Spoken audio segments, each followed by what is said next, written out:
Taking on a dissertation at university can be a challenging and daunting prospect. And it's the exact same process when you're writing a psychological dissertation, but there are a few key points that are specialised for when writing that psychological dissertation, of which we're going to go into in this week's episode of GetPsyched.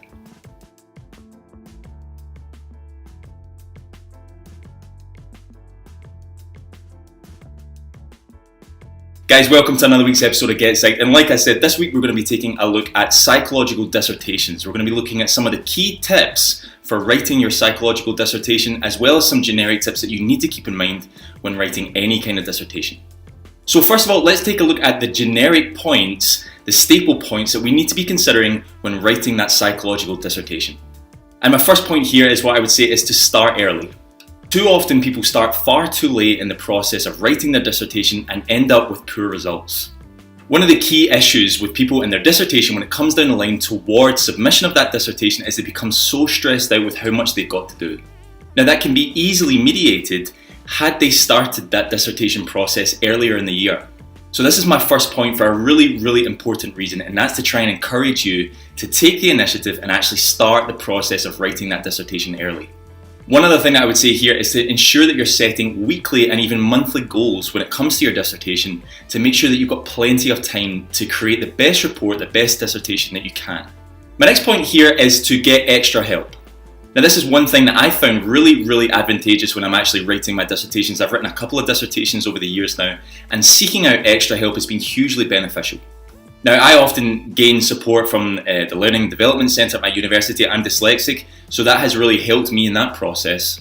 But any kind of additional help will be of use to anybody who's writing a dissertation. It's really easy to overlook structure, sentence structure, grammatical errors when you've got so much to think about with your dissertation. And so these processes of gaining extra help from different services in your university or even out with can be really advantageous, so I encourage you to explore them where possible. My next key point here in the generic points for writing that dissertation is to write frequently. You have to write, there's absolutely no escaping it, and you have to do it regularly and as often as possible when it comes to that dissertation. There's no shame in writing drafts and going back to them and changing things over and over again. In actuality, that probably would lead to a better dissertation. Don't be scared to change and erase things as you go. And my next key point is to read even more frequently than you write. Reading on the background material to the arguments and the topics that you're looking at in your dissertation is the only way that you're going to be able to construct solid arguments. You have to understand the topic that you're looking at, and I actually think that sounds really basic, but I think there's so many people who don't fully appreciate that they have to know that topic so robustly in order to be able to write that dissertation. One of the mistakes that people make with their dissertation is that the first thing they want to do is just start writing as soon as they can. They think, gosh, I've got 10,000, 15,000, even 20,000 words to write. I need to start writing right away. And that's actually where a lot of people fall short. That's a lot of the time where people slip up, is that they start writing even before they've read. I know from experience, one of my dissertations I really struggled with, and it's because I did this exact same thing. I wanted to get as much done as soon as I could as possible, and so I forgot a little bit about the reading and the importance of reading and focused more on the writing. Now that was a huge error on my part. Okay, so we've taken a look at some of the generic steps, some of the generic key tips for writing a solid dissertation. Let's take a look at some of the specific tips, some of the specific steps that you need to be taking when you're actually writing a dissertation in psychology. Now, the first thing I would say here is one of those key points is arguments. One of the things that I often relay to students and to other colleagues who are writing dissertations is that we have to be constructing new knowledge, not just reviewing old knowledge. And I think that is one of the pillar principles for writing a psychological dissertation. You need to be establishing where the gap is, and this is where your reading comes in to play even more so. You need to be establishing where that gap is in the psychological research in order to be able to fill it. Ask the questions like, what has not been done before in your area? Another aspect where I slipped up on one of my dissertations was I was looking at men's mental health at one point earlier, a couple of years ago now, and I wanted to just solely look at men's mental health. It wasn't until I fully did more reading and tried to come to grips with the topic that I realised that was hugely vast.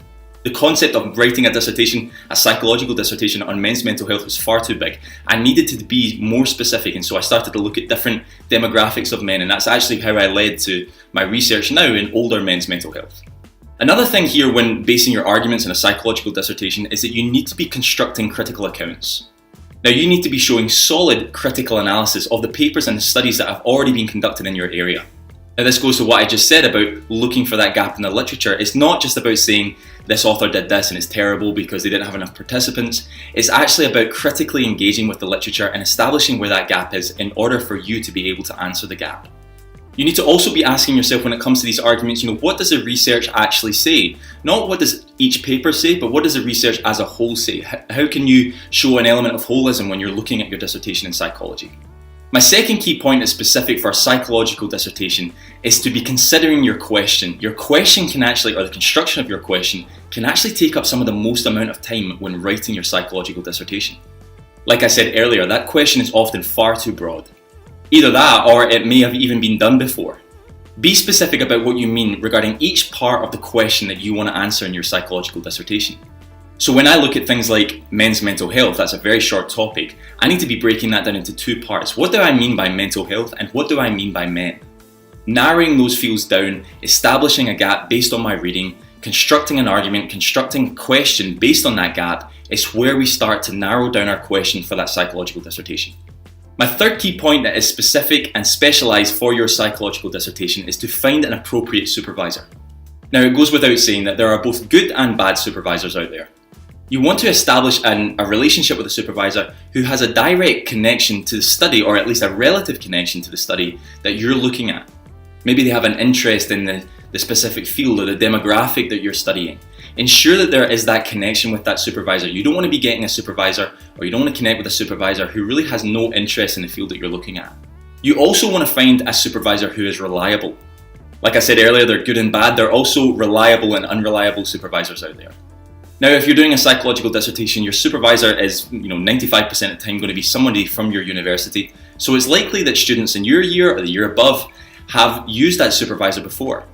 Do a little bit of research on that supervisor. What are people's interpretations of them?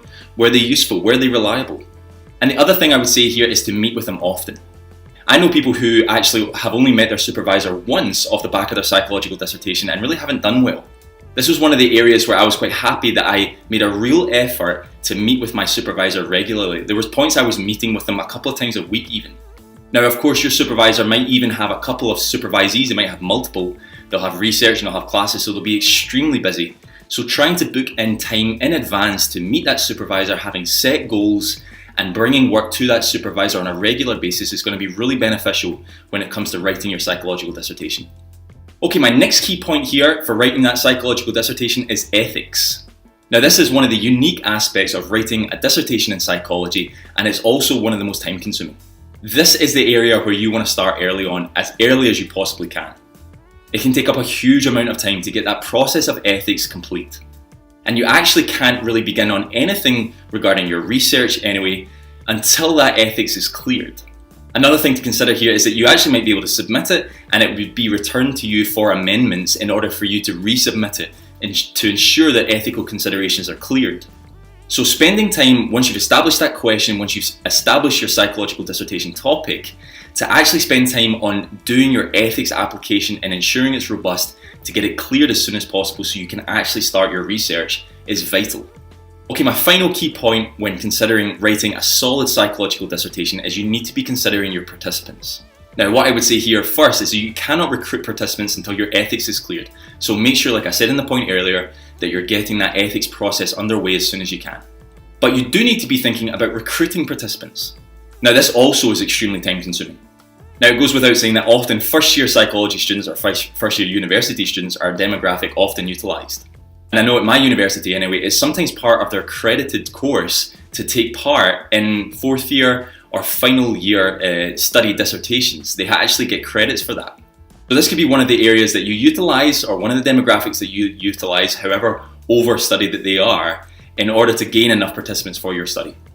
And like everything else, recruit as early as you can after that ethics application is in.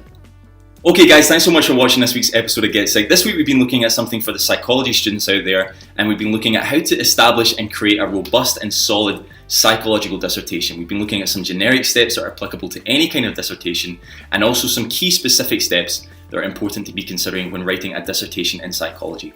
Guys, if you've been enjoying the video, then make sure to hit that subscribe button, and you can hit that little bell next to the subscribe button, and you'll get weekly reminders every time I upload. Thanks again for watching guys, and hopefully catch you next week.